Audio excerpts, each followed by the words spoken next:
네, 코로나19 사태로 가뜩이나 영세 상인들 어려운 상황인데 이런 사람 조심하셔야겠습니다. 한 대부업자가 시장 상인들에게 고수익을 약속하면서 목돈을 받아 챙긴 뒤 잠적했습니다.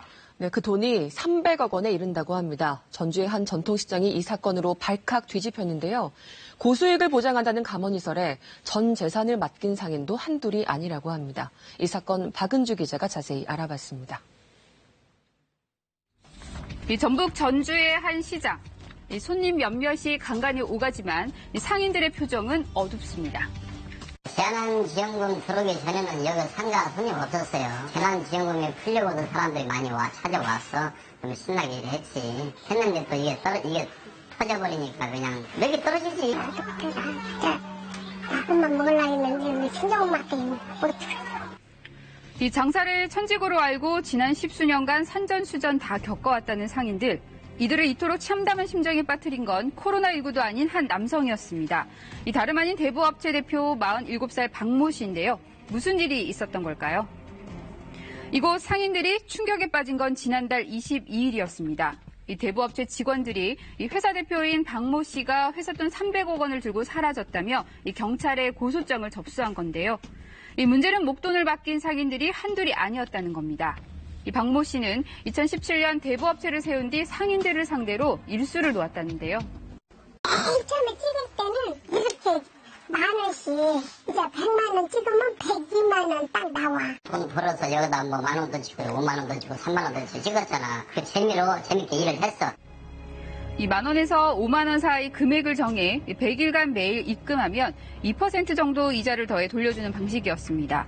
이 시중 예금과 적금 금리가 연 3% 미만인 점을 생각하면 100일의 2% 이자는 꽤 솔깃한 투자였습니다. 그런데 어딘가 좀 이상했습니다. 이 대부업이면 돈을 빌려주고 높은 이자를 받는 곳인데 박모 씨는 이 돈을 빌려주는 것보다 마치 은행처럼 돈을 예치하는 데 집중했다고 합니다. 이상하다고 느끼긴 했는데 그냥 믿었지. 모르는 사람도 아니고 그 사람이 신협을 오랫동안 다녀서 여기 순회를 계속 해고 다녔고 이모님하고 잘 따랐거든. 그래서 믿었지.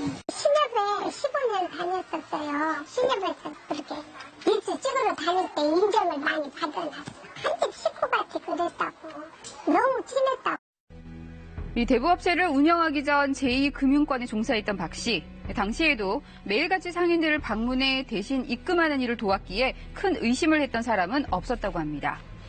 게다가 그간 별다른 문제도 없었다는데요. 이 문제는 올 초부터 갑자기 파격적인 제안을 해오면서 시작됐다고 합니다. 2월 달에 10% 모집을 했어. 새로운 그 방식으로. 3월 달에 7%가 또 모집을 했어. 4월 1일 대표가 우리 가게를 찾아왔어. 3개월 상품이니까 이자 6% 받고 7월 말에 찾는 상품이니까. 매달 원금의 6%에서 최대 10%까지 고수익을 약속하며 목돈 대치를 권했다는 건데요.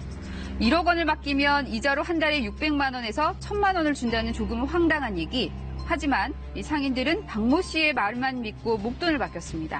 크게 하니까 매천을 그냥 내면서 보내는 5천만 원, 9천만 원, 7천만 원 막 15 겁나 한 3분 뒤에는 걸렸어. 창피해서 말을 안 하는 게 그치. 이 20년간 시장에서 장사를 해온 70대 할머니는 전 재산 3억 원을 맡겼습니다. 딸들이 달달이 딸 넷이 120씩을 붙여줘. 그러면 모아갖고 우리 아저씨도 월급 있잖아. 우리 아저씨 월급 딴 것까지 다 넣어. 이 코로나19 사태로 직격탄을 맞은 시장 상인들인지라 이 박 씨의 이자에 기다리를 더 걸었던 건데요.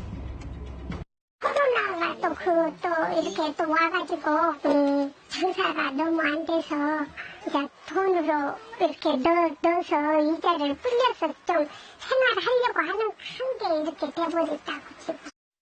20년 넘게 쓸고 닦은 정든 가게를 닫아야 할 처지에 놓인 상인도 있었습니다. 작은 결혼 비용을 좀 모아놓고 집도 한번 받았죠. 외국인 돈 빌려와서 지금 7천 들어왔어요. 당장 갚아줘야지. 그래서 가게를 접으려고. 사건이 터진 후 상인들은 자체적으로 피해 파악에 들어갔지만 이 피해자들이 적극적으로 나서지 않는 탓에 조직적인 대처도 쉽지 않은데요. 상인들 한 수십 분 이상이 하니까 가장 파탄감이잖아. 근데 정말 쉬쉬고 숨어버리는 거예요.